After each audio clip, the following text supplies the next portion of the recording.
Hi there, I'm Droolbatz, and tonight I'm going to briefly review the Netflix 2017 horror film Veronica. I'm going to briefly review it based on its premise, production value, acting, camera quality, etc., and then finally how it stacks up compared to other movies of the genre. Veronica is a Spanish language film filmed in 2017, pretty recent.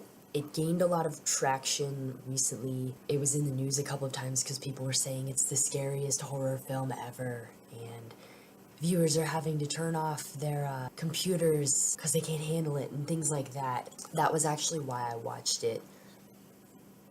When I read the plot, it didn't seem that interesting to me, but then it was getting all this hype. So I decided to see for myself what the dealio was. So, yeah, I hope you stick around and enjoy.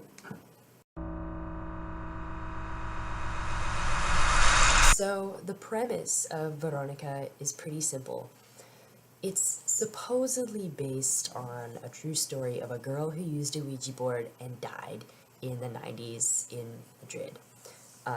This movie is set in Madrid in like 1991 or something.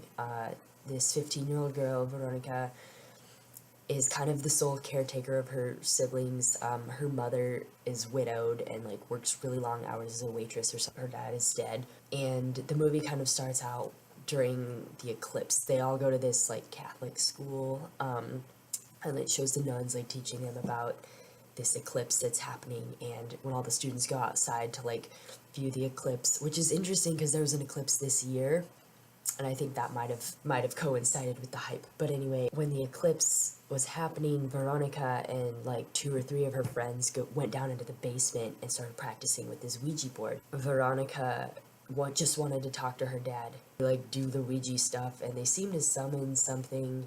Veronica like has a seizure and passes out, and they're like, "OMG, what do we do?" And some nun is like, "Get out of here! Oh my gosh, you naughty kids!" Veronica goes home. She starts having like these weird dreams and weird sensations. She starts seeing creepy things. Her siblings start seeing creepy things, and they think Veronica summoned something and it didn't go away when the eclipse went away. Sidebar: the reason they did it during the eclipse is there's, I guess, a mythology that like spirits are stronger during the eclipse, so they thought it'd be easier to like talk to Veronica's dad. Okay, simple enough premise. Pretty common actually among horror movies. Teenagers dink around with a Ouija board, accidentally summon something that they were not prepared for. That's like every horror movie. I'm just kidding. But it's many horror movies. That said, it was in Spanish, and I think that a lot of people were not prepared for that. I think that's part of the reason it was getting so much hype, was because they claim it was based on a true story and it was in Spanish, so you didn't have to deal with like the American overacting, low budget type thing.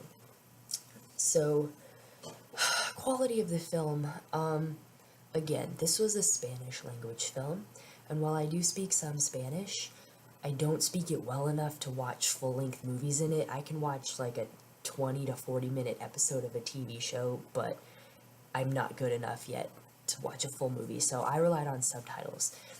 I know that many of the Netflix viewers also relied on subtitles. Because I was relying on subtitles, I can't tell you if like the language seemed natural or not, so I can't judge the script. But I will say the camera quality was high. Whoever directed them did a good job in utilizing the space. The film was very immersive. When the family was in the apartment, you really got a sense of the apartment. You were very familiar with the layout. You saw many of the rooms at the school. You really saw like the basement and the hallway. You saw the streets of the city.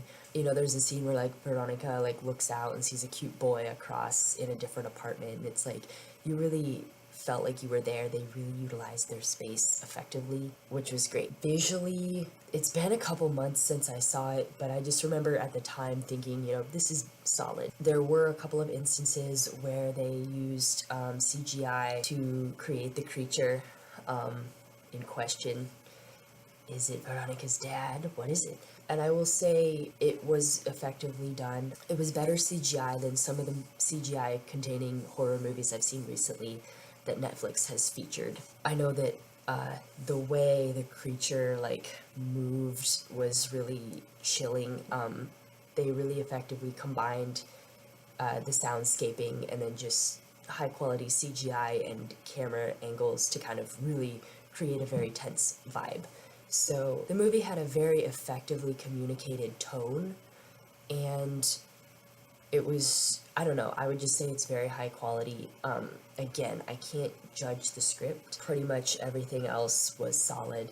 This is kind of cool. I don't know if this will interest anybody else, but I love music, and Veronica wears a t-shirt, like as her nightshirt or whatever, that's like Héroes de Silencio, which I guess is a band that was big in Spain. I don't know where they were from, in like the 90s, and they had music throughout the movie, and like one of the opening scenes has this really cool guitar part, and I was like, what is that? And I looked it up, it's that band, and their music is featured throughout the movie, and it's, you know, Veronica has the t-shirt. I just thought that was cool.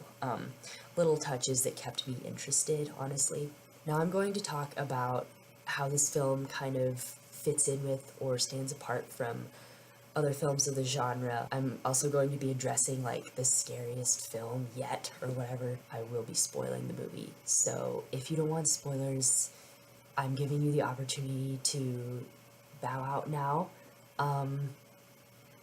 This light is really bright. Oh my gosh. I think if you're going to leave, this is the time they'll have done it. Okay. Basically, throughout the movie, as this creature, you know, I assume it's a demon. You know, at first Veronica thinks it's her father, but then she's like, my father wouldn't hurt me, and this thing is trying to hurt me, and it's trying to hurt my little brothers and sisters. What? So they kind of come to the conclusion that it's a demon. So they're trying to get rid of it. They don't know how.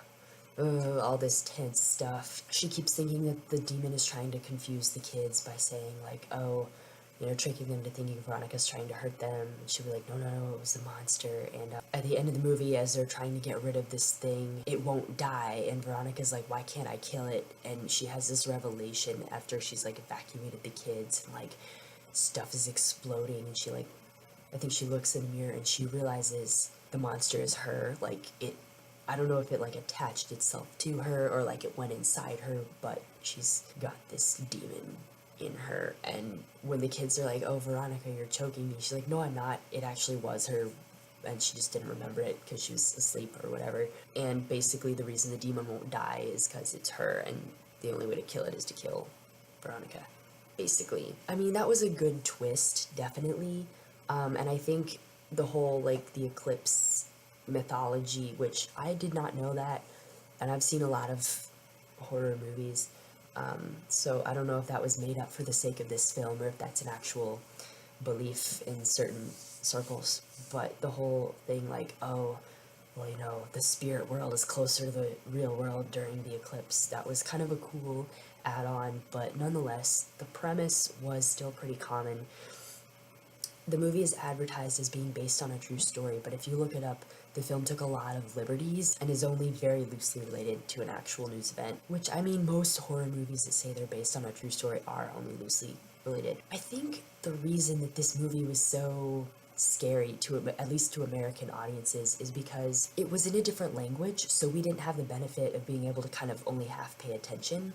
Unless you speak really good Spanish, you had to kind of be looking at the screen the whole time. You couldn't be like, you know, oh, I'm drawing and I'll occasionally look up, or like, oh, I'm cooking and occasionally look over, because you needed the subtitles. You had to be watching. Like I said, the space was used really effectively, and the creature was created kind of creepily, so it really felt like you were there.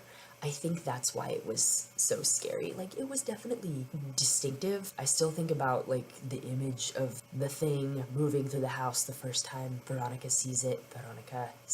I mean, it was chilling, definitely. I think that was really effective CGI. But, yeah, the main thing is American audiences, we had to watch the whole thing, and then the world building was just really good, really immersive, as I've already stated. The other thing too is that, like I say, the premise of like teens dinking around with a Ouija board and then summoning something they weren't expecting, that is common. The difference is that a lot of American films, at least, it's kind of like bratty flip teenagers, and they summon a thing and they're like, oh no, and they've kind of been badly behaved, so you don't really like them, and you're like, well, maybe now that there's a demon, they'll have character development as they try to survive and realize the value of their home life or whatever.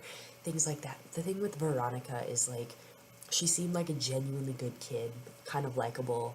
You know, she had the braces and stuff. She seemed like a believable actual 15-year-old and not like a true, like, glamour actor. And she wasn't trying to just summon a demon because she was bored. She wanted to talk to her dad because she was struggling. She missed her dad, and like that, people who've lost someone, that's a very relatable feeling. So I think for a lot of people it was scary because it was a protagonist that we were not expecting to be in this kind of a film. So it was definitely a scary movie. I think people were just misled and didn't know what to expect. I think the people who are overreacting are the kinds of people who overreact to many things. And I think if you watch a lot of horror movies, you'll be like, that was scary, but it wasn't overly scary, I don't think. I don't remember any significant jump scares or anything, which is kind of a cheap way of going about it. It was just solid, traditional scariness built with, you know, the sound and the lighting. So yeah, that's my opinion on Veronica. It's a good movie. It is in a different language, so you will probably have to pay closer attention to it than you would to an American movie, so it probably will be scarier if you're used to only half watching films, especially horror films.